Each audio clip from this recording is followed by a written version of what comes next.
I read Trevor Noah's book, Born a Crime.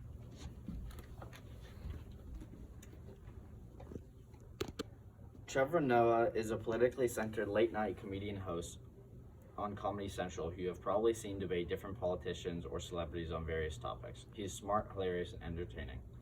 I was interested in this book because it was an autobiography written by a celebrity, which in my opinion tends to be more entertaining than your average book. This is because they have more fans than your average author, so they have more writing on it. They have the money to make their books better, and it's that simple.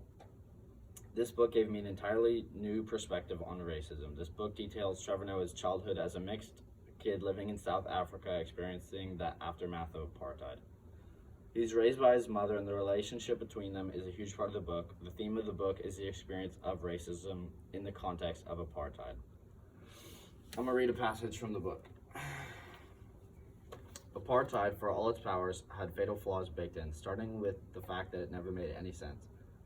Racism is not logical. Consider this. Chinese people were classified as black in South Africa. I don't mean they were running around acting black. They were still Chinese, but unlike Indians, there weren't enough Chinese people to warrant devising a whole separate classification. Apartheid, despite its intricacies and precision, didn't know what to do with them, so the government said, we'll just call them black. It's simpler that way.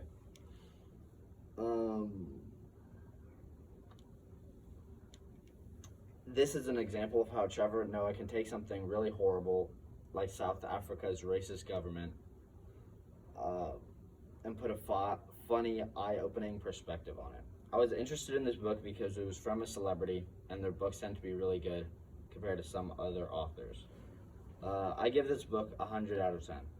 The childhood that he had is entirely unique and fascinating. For instance, the book title, Born a Crime, is itself literally true. In South Africa, under apartheid, interracial sex is illegal. It is part of the way they oppress people. So when Trevor Noah, who has a white father, was born, his mother was forced to say that the father was from another country. He wasn't allowed to be with his own father. He had to be snuck into his apartment. He also would have to hide in whatever house he lived in because it was legal for him to be seen as his mother's son. He learned 7 different languages in order to fit in as an interracial kid.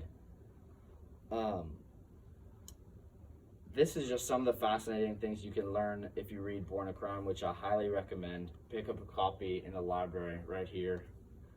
That concludes my book talk. Thank you and goodbye.